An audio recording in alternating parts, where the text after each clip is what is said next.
place from 1939 to 1945. While countries fought, the Jewish people faced their own battle. Hitler, leader of Germany, initiated an attempted extermination of the Jewish race. Men, women, and children were targeted. Families were torn apart and the Holocaust began.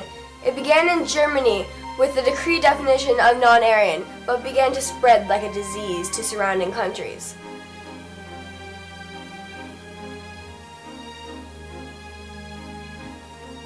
Survivors of this terrible tragedy remember today. Evchin Samurai, Eva Galler, and Jenny Burke are some of the few who survived. Jenny Burke was born in 1939, September 15th in Brussels, Belgium. She survived through hiding. She had 2 siblings, a brother and a sister. Jenny Burke was 3 years old when she went into hiding. Her father dropped her off at a house where a woman was kind enough to hide her from the Germans. That was the last time she ever saw her father. Her 11-year-old brother had been taken to a Christian home for the boys, but her 15-year-old sister had a bone disease and couldn't be moved as easily. While Jenny was in hiding, the neighbors of her parents informed the Nazis of her Jewish mother, father, and sister. They came and took the father, but wasn't able to take the mother as she refused to leave behind her helpless daughter. So they promised to return the next day. They did return, but not before her mother had gotten Jenny's sister accepted into the isolation ward at the hospital and relocated herself to a nursing home. Unlike many other Jewish people, Jenny's mother was blonde hair and blue-eyed, so she was able to pass off as being non-Jewish. After 2 years, her mother came and got her from hiding and then reunited her other siblings. Her father, however, had been killed. Her mother, along with the rest of her family, was devastated.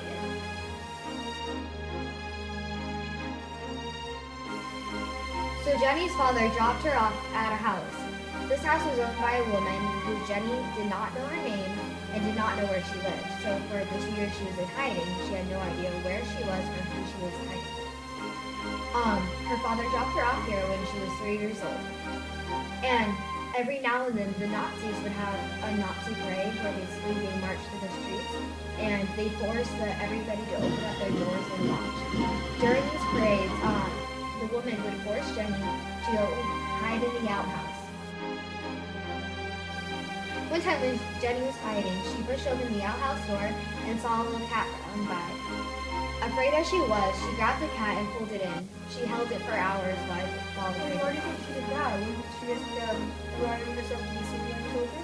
Well, yes, but she always talked about how during her 2 years there, she never got a hug or a kiss or any type of love. The cat, I think she saw as a symbol of comfort in those 2 years where she had to hide in the house. My life as a hidden child was, how can I say it? I had no toys.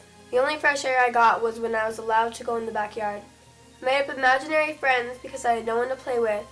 I do not remember being hugged and kissed. That was my life for 2 years. Jenny Burke. And what happened to her father? Every day after Jenny was reunited with her family, soldiers came home from the war. Every day her mother would go out and look for her father. One day a messenger came and had told them that her father had been sad. Unfortunately, he had been gassed and killed.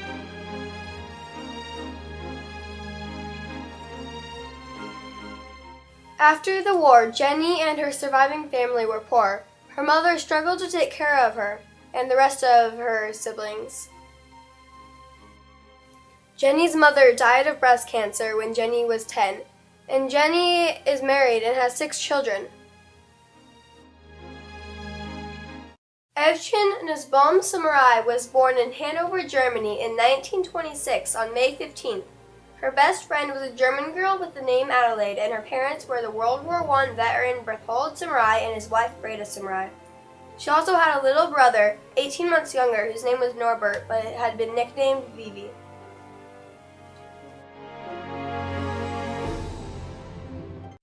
Before the Holocaust and before the war, Evchin lived a fairly happy life. She had one wealthy grandfather and one unwealthy grandfather, and they both came over 3 times a week. They all ate together at dinner and they talked. They baked apples, and she had a big chestnut tree outside the window. And life was happy. Evchen Nussbaum Samurai's Holocaust story begins in the spring of 1933 when she told her first lie to her best friend Adelaide. Adelaide had invited her to a picnic with a flag, and as Adelaide stated, "Oh, you know, the red flags with the white center and the swastika." Asking their parents if they could go, her mother immediately recognized that the picnic was organized by the Nazi Party. Her father gave her one reason why she couldn't go: "You are Jewish." So she lied to her best friend about not being able to go. The next year, other events started happening. Hubie, this boy with a brown and white dog called Mimi, disappeared. Evchen and Adelaide had been friendly with him and his dog, and they wondered what had happened to the both of them. The neighbor then told Adelaide and Evchen a devastating story about how Hubie had been taken and beaten because he was communist, and how his dog had been beaten too because she whimpered. Returned in June, Hubie had one eye closed, a shrunken mouth, no teeth, and no memory of Adelaide and Evchen. In May of 1935, Evchen's father lost his job at the comforter factory he'd been working at for 25 years. The same year, school started to change. Jewish people had to sit in the back, and Adelaide joined the League of German Girls. They recited Hail Hitler 20 times in school and were forced to march out to the front of the school to sing the German national anthem. She wore a cape so no one knew her arm shook while singing. She started to realize that Adelaide was hating her when her mother's favorite books were burned. Adelaide started giving Evchen dirty looks. Eventually, Evchen was pulled out of school and put into a smaller Jewish school. She got a new best friend called Ruth, who had escaped pogroms in Poland. Ruth was a ballerina, and the two girls performed for their families. One day, Evchen and Ruth were practicing their ballet for a ballet performance, and Adelaide and her three friends came up to them. Adelaide counted to 3, and her and her friends yelled "Sal Juden," then ran off. Those words meant "Sal Jews." 37. Evchen's father disappeared. He returned 3 weeks later. On November 9th of 1938, the night of broken glass began. Everyone was sent home from school, and that night, synagogues, the Jewish people's place of worship, were burned. Jewish people in the streets were killed, and glass was broken in Jewish-owned shops. Evchen's father helped a man being chased escape through the back door of their house. Luckily, Evchen's family and Evchen survived. In the winter of that same year, Adelaide visited, demanding Evchen get a cigar box out of Evchen's bottom drawer of her commode and then bring them to her. Inside were photos of Evchen and Adelaide. Adelaide ripped up the pictures, then yelled, "You people are like rats," before running away. In 1939, Evchen's family took her to the Kindertransport, where Jewish children were taken out of Germany. Bibi isn't able to go due to inability to buy his ticket, but asks for a pair of boxing gloves and a Mickey Mouse balloon. He says he will go and live with Evchen soon. As soon as I get home, I promise I'll write you a long letter and include a more grown-up photo of Bibi.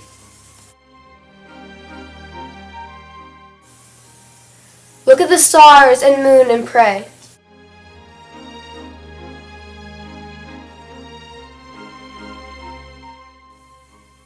Remember to laugh and play even when you're lost and sad.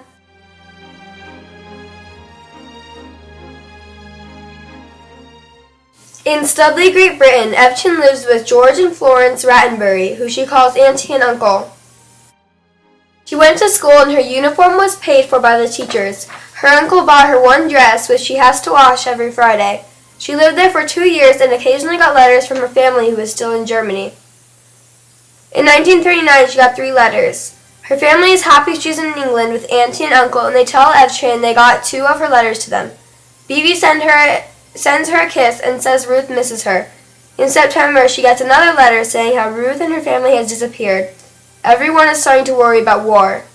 At recess, Evchen is questioned by 5 girls about her German heritage, and is reminded once more that they are at war with Germany. Evchen still worries about Ruth and writes this entry to her in her diary.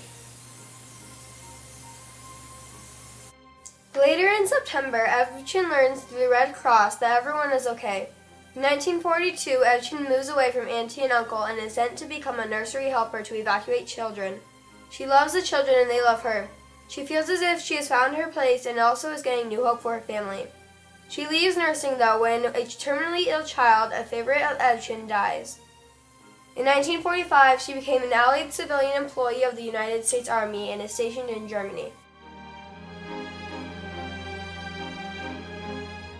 After the war in 1970, Evchen returns to her home in Berlin but stops in London to see Dr. Winnicott, who she knew from her time in nursing.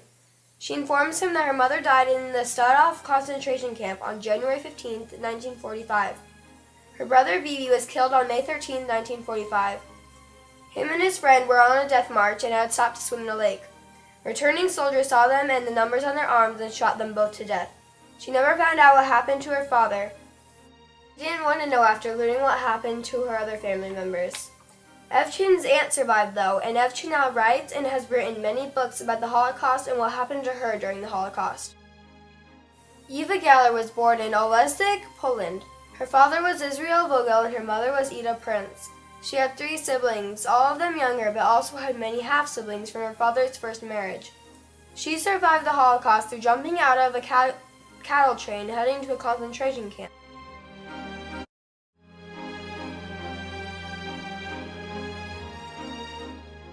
Before the war and before the Holocaust, Eva Galler lived a good life. She was able to go to high school, and her father was the head of the Jewish community.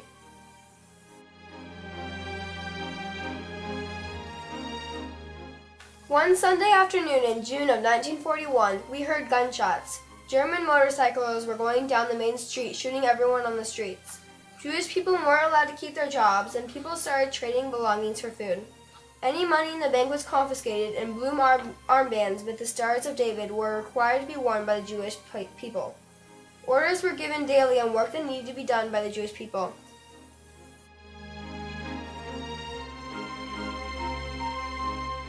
Everyone had to do as told or be killed. No one was allowed to walk on the sidewalks, only in the middle of the street, unless you weren't Jewish. Once, Eva's mother forgot, and a Ukrainian man who had helped Eva's brother with his homework hit her mother.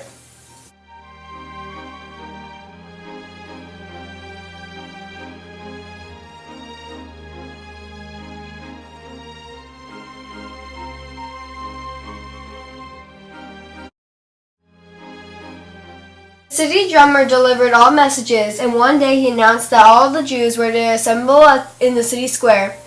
At the city square, there was a fire burning inventory from the synagogues.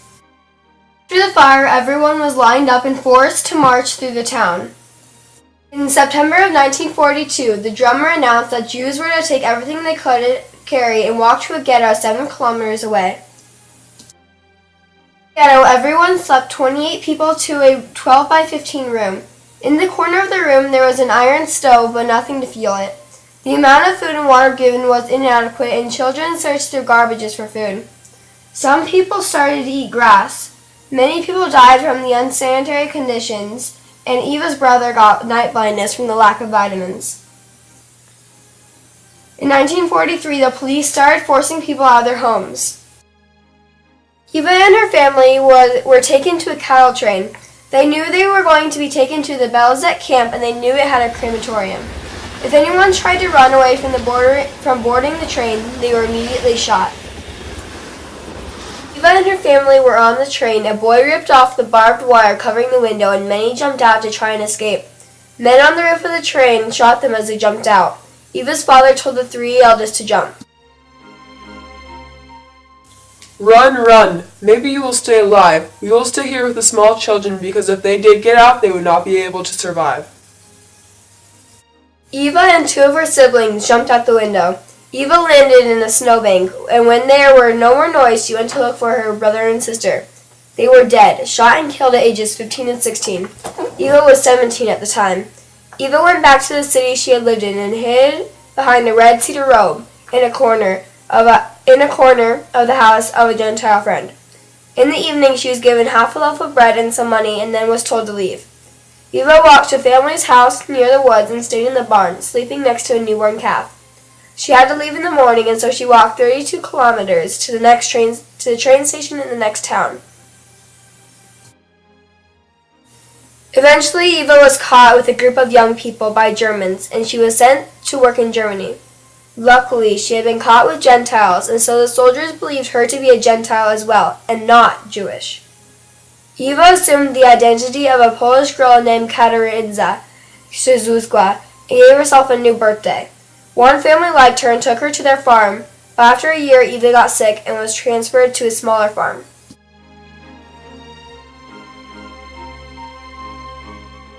After the war, Eva learned that she had a half-brother and a half-sister still alive.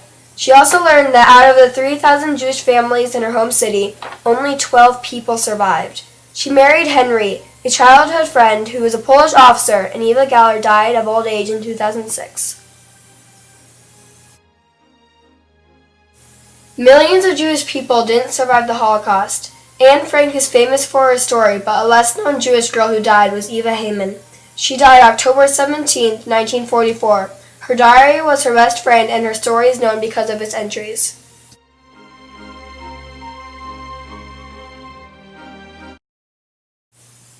February 13th, 1944. I've turned 13.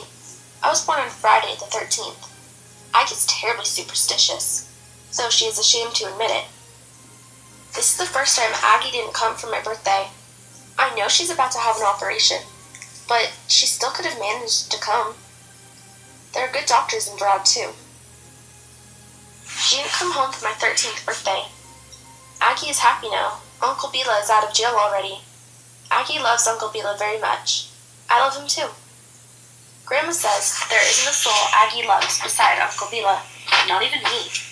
But I don't believe it.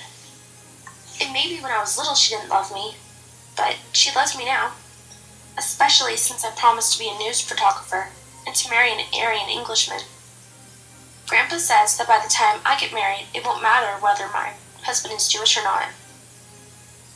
I always used to have a birthday party, but already last year, only my two best friends came over, Marika, my cousin, and Aniko. And Aniko. And Aggie was there too. My grandmother says she wouldn't allow a birthday party, so that the Aryans shouldn't say that the Jewish children are showing off.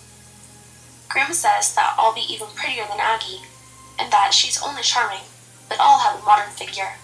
That's because I do a lot of athletics, swimming, skating, and bicycle riding. February 13th, 1944. Today I took my bicycle down from the attic. In 2 more weeks, I may be able to go out riding again. I like riding a bicycle, and my bicycle is a real one, not a children's bicycle. But I kind of wish that the bicycle wouldn't remind me of Marta. February 17th, 1944. Aggie told Grandma Rax that it's better not to pay any attention to the fact that I'm jealous. Every child has its faults. Aggie has known children who always lied, and even stole. I hardly ever tell lies, mostly in school, or to my French teacher, when I haven't done my homework. And I say I had a headache, or a toothache. February 21st, 1944. I neglected you in these last few days, dear diary, because I didn't have time to write. We got our mid-year report cards. Annie and I are the best ones of our class. Jutsi was here today. She was very happy about the report card, and she gave me a present of the 4th and 5th volumes of The Little Rebel. I love Jutsi more than anyone else in the world. A little more than Aggie, but right after her. But right after her, Aggie, then Papa, and right after Papa comes Uncle Bila and Grandpa Rax, and then Grandma Jutsaw. Grandma Rax mustn't be told of this, because she will get cross immediately. March 14th, 1944. Aggie is here. I haven't scribbled in you for a long time, dear diary, but I've been very busy. I've done a lot of studying because Annie jumped ahead, and even though she's my best friend, I can't allow that. I love Annie a lot, and Aggie thinks she has a good influence on me, but I'm still a bit jealous of her. Dear diary, you know something interesting? When we were alone together, 2 minutes hadn't passed, and Aggie, as though she saw right to the bottom of my soul with her eyes, asked me, "So, Vidal, you don't happen to have some secret you want to tell me, do you?" I just don't understand how Aggie guessed that I'm in love with Pista Vidal is. You know, dear diary, I immediately told her everything. Even that I walk in the direction of the Vidal's shop when I really have to go in the other direction, and sometimes I hang around for 10 minutes, looking in the Vidal's shop window. Dear diary, it's so different when Aggie's at home that I don't even care if the war goes on for a long time. But that's disgusting of me, because so many people are suffering. That's not what I mean. What I mean is that the most wonderful thing in the world is when the whole family is together. For us, that's a very rare thing. March 16th, 1944. In the afternoon, Papa was here too. He came to visit Aggie and Uncle Bila. They had a very pleasant conversation, the way friends talk. Aggie always tells me that she was never angry at Papa, and she explains that I should love my Papa the way I love her, and that even though they got divorced, I'm a child of both of them equally. Dear diary, I have a lot of homework. Ever since Aggie is here, I hardly ever study, and something unpleasant may still happen to me in school. March 18th, 1944. There are constant air raid alarms in Pest. Dear diary, I'm so afraid that here too there will be air raids. I can hardly write, because I kept thinking about what will happen if they bomb Farad. After all, I want to live at all costs. March 19th, 1944. My dear diary, you are the happiest, because you cannot feel the great misfortune that has happened to us. The Germans came to take over. What only Uncle Bila feared has indeed happened. This is the first day that Aggie got out of bed for lunch. Grandfather even noted that she is weak as an autumn fly. Yet she sat and ate with us. There was excellent punch cake, wine, and espresso. No one turned on the radio all day long. At noon, Uncle Bila wanted to listen to the news, but Aggie begged him not to and said, Today, let's not worry about politics. Let's live our private lives. Somehow, word got around that Uncle Bila and Aggie were here, and in the afternoon, Aggie's girlfriends came over. Uncle Bila was visited by his best friend in Ora Day, Uncle Sandor. A large crowd is gathered. Uncle Bila and Uncle Sandor went out to a cafe. Less than 10 minutes later, Uncle Bila and Uncle Sandor came back, both of them white as the wall. I can still hear Uncle Sandor's voice. We are all ruined. The Germans are in Budapest since this morning. March 21st, 1944. Aggie's friends and Uncle Bila's acquaintances spent all day at our house. Now everyone in the city knows they're here, and everyone is seeking their advice. Uncle Bila is telling everyone they should get false papers and cross over to Romania. But Grandmother is turning her eyes in such a weird manner when she hears about escaping, and it is impossible to escape with Aggie, since her scar still hurts. March 26, 1944. Since the Germans are here, I can think only of Marta. She was also a child, yet the Germans killed her. But I don't want them to kill me. I'd like to become a photojournalist, and at age 24, marry an English Aryan. I could live in a pigsty or in a stable. I'd work anywhere. I'd drive the sheep, only not to be shot by the Germans, like Marta. March 27th, 1944. Today they came from the Jewish community and took away nearly all the linen. The Germans request almost daily something from the Jews. One day the typewriter, another day the carpets, today the bed linen. First, Grandmother tried to negotiate. Then she said it was futile,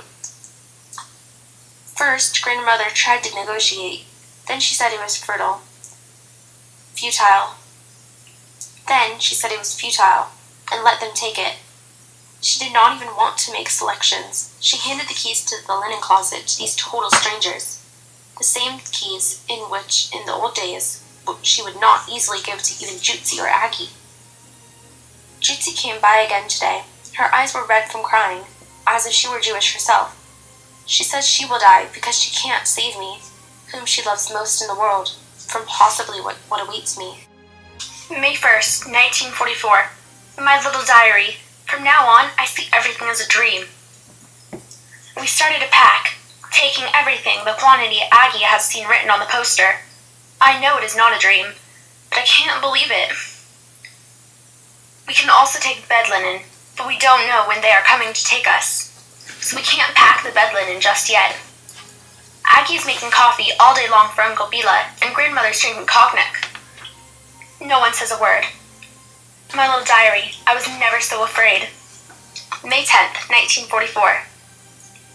We are here for 5 days, but my word of honor, it feels like 5 years. I don't even know how to start writing. So many horrible things have passed since I last made an entry. I always think this is the worst, and then I realize on my own that everything can become even worse. Actually, much worse. Until now, there was food to eat. Now we won't have any. On the inside of the ghetto, we could visit one another. Now we are not allowed to get out of the house. Aggie doesn't mind anything if they only leave us alive. That is what she keeps constantly saying. Last night, I dreamt of Gypsy, my little diary, and in the morning I woke up crying. May 17th, 1944. You see my little diary?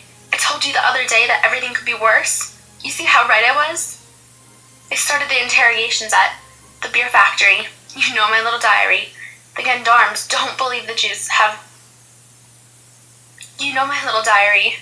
The gendarmes don't believe the Jews that they have nothing left. Now everyone in our house is shaking with fear, wondering when we are going to be taken in for a beating. May 18th, 1944. Today, the same thing happened to me, my little diary, as did to Marika. I couldn't sleep, and I overheard everything grown-ups were talking about. First I heard only Aggie and Uncle Bandy, because they know everything from the hospital. They both said that in the beer factory, not only do they abuse people by beating, but they also use electric shocks. Aggie was relating this in such a crying voice that had it not been said by her, I would think the whole thing is a made-up horror story. Aggie said that they bring people from the beer factory into the hospital. That blood is dripping from their nose and mouth. Some have their teeth knocked out, and their souls are so swollen that they can't stand. My little diary, Aggie was also saying that the gendarmes do to women, because they also take women in there. I just don't want to write it down. I simply can't write it down. Although you know my little diary, I have no secrets from you, so far. I also heard, but this was said by Grandfather, and in the dark, that here in the ghetto many people commit suicide. There's enough poison in the ghetto pharmacy, and Grandfather gives some to older people who ask for it. Grandfather added that he would be only too pleased to take some cyanide himself and give some to Grandmother as well. Hearing this, Aggie started to cry, and I heard her crawl to Grandfather's mattress, and still crying, he said, "Patience, Daddy. This can't last forever." May 29th, 1844. My little diary. Now it all comes to an end. The ghetto has been subdivided into districts, and they're taking us away. May 30th, 1944. My little diary. Everyone says we will remain in Hungary, that they gather the Jews from the entire country somewhere around the Balaton region for work, but I don't believe it. It must be terrible in the freight car. Now nobody is saying any longer that they are not taking us, but rather that they are deporting us. I've not heard this word so far, and Aggie says to Uncle Bila, "Bila, don't you understand? They are deporting us. The gendarmes are walking up and down in front of the house. Yesterday he was in Rede Park, because that is from where the Jews are being deported, not from the real train station, as here the townspeople can't see them," says Grandfather. Much do the townspeople care. If the Aryans didn't want it, they could have stopped our ghettoization, but they were rather enjoying it, and even now, they don't care what still happens to us. This gendarme, whom Uncle Bila calls a friendly gendarme, because he never yells at us and doesn't address women in the familiar form, came in the backyard and told us that he will leave the police force, because it is inhumane what he has witnessed in the park. They forced 80 people in freight cars, and they gave them altogether 1 bucket of drinking water. But it is still more awful that they are sealing the cars with padlocks. People will surely suffocate in this terrible heat. The gendarme said he truly didn't understand these Jews. Not even the children cried. They were all like sleepwalkers. They got into those cars stiff, without a word. The friendly gendarme didn't sleep all night, while other times he said he is fast asleep as soon as he puts his head down.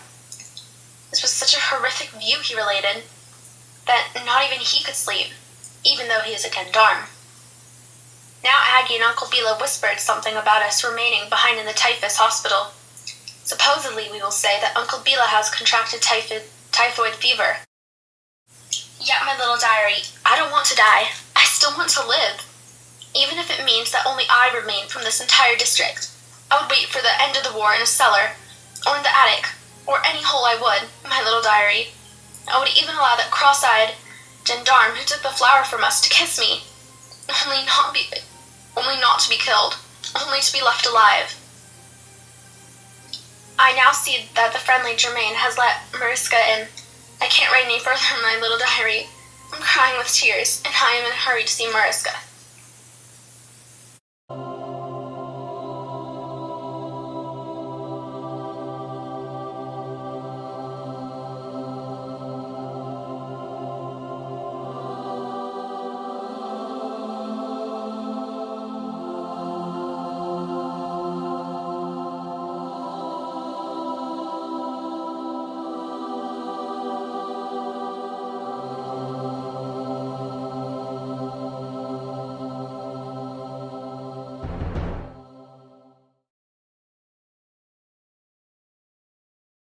Agnes Volt, Eva's mother, escaped to Switzerland in 1944 and at the end of the war returned to find her daughter, but was told instead how her daughter was killed.